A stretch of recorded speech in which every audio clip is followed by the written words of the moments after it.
గురు పౌర్ణమి యొక్క విశిష్టత, పూజా విధానం. అనాది కాలం నుంచి ఆషాఢ శుద్ధ పౌర్ణమిని గురు పౌర్ణమి అంటారు. దీనినే వ్యాస పౌర్ణమిగా పరిగణలోనికి తీసుకొని ఆ రోజు దేశం నలుమూలలా గురు పూజా మహోత్సవాలు నిర్వహిస్తుంటారు. ఆ రోజు మునిశ్రేష్ఠుడైన వ్యాస మహాముని జన్మతిథి కాబట్టి ఆ భగవానుని యొక్క జన్మదినం మానవ చరిత్రలోని అది ఒక అపూర్వమైన ఆధ్యాత్మికమైన మహాపర్వదినంగా విరాజిల్లుతుంది.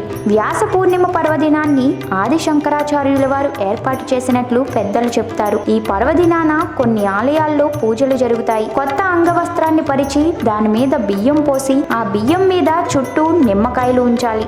ఆది శంకరులు ఆయన నలుగురు శిష్యులు వచ్చి వాటిని అందుకుంటారని విశ్వాసం. పూజ అయిన తర్వాత ఒక్కొక్కరు ఓ పిడికెడు బియ్యం తీసుకొని తమ ఇళ్లలోని బియ్యంలో కలుపుకుంటారు. బియ్యం, కొత్త వస్త్రం అనేవి లక్ష్మీదేవి చిహ్నాలని, నిమ్మకాయలు కార్యసిద్ధికి సూచకాలని పురోహితులు అంటారు. అందుచేత గురు పౌర్ణమి రోజున పూజ చేసేటప్పుడు కుంకుమ మరియు విభూతి నుదుటున పెట్టి దేవతాస్తుతి చేయాలి.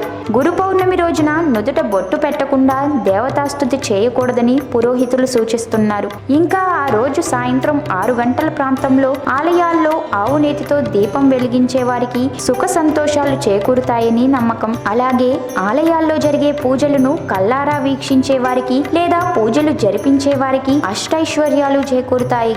గురు పౌర్ణమి రోజున వస్త్రదానం చేసేవారికి సకల సంతోషాలు చేకూరుతాయని వ్యాస మహర్షి పేర్కొన్నట్లు పురాణాలు చెబుతున్నాయి. గురు పౌర్ణమి నాడు అంటే ఆషాఢ శుద్ధ పౌర్ణమి రోజు గురు పూజ చేసే వారికి శుభ ఫలితాలుంటాయి. అలాగే వస్త్ర, ఆభరణ, గోదానములతో పాటు అర్ఘ్య పాదాలతో పూజించిన వారికి అష్టైశ్వర్యాలు చేకూరుతాయి. వ్యాస పూర్ణిమ అని పిలువబడే గురు పౌర్ణమి రోజున ఉదయం 5 గంటలకే లేచి శుచిగా స్నానం ఆచరించాలి. ఇల్లంతా శుభ్రం చేసుకోవాలి. పూజా మందిరం, ఇంటి గడపకు పసుపు, కుంకుమలు, పువ్వులతో అలంకరించుకోవాలి. పూజకు దత్తాత్రేయుడు లేదా దక్షిణామూర్తి ప్రతిమను సిద్ధం చేసుకోవాలి. పూజకు అక్షింతలు, చామంతి పువ్వులు, నైవేద్యానికి పాలకోవా, కేసరి, అరటిపండు వంటివి తీసుకోవాలి.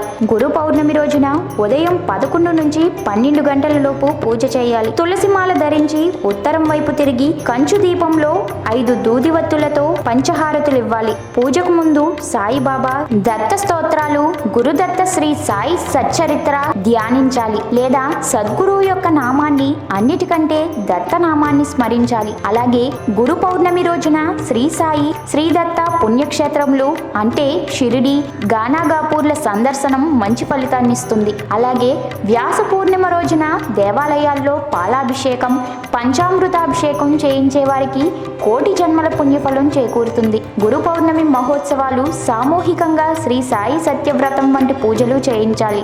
అలాగే సన్నిహితులకు శ్రీ గురు చరిత్ర, శ్రీ సాయి సచ్చరిత్ర వంటి పుస్తకాలతో సహా ఉడకబెట్టిన శనగలను వాయినమిస్తే బాధలు తొలగిపోయి సుఖ సంతోషాలు చేకూరుతాయి. మీకు ఈ వీడియో నచ్చితే లైక్ చేయండి, షేర్ చేయండి.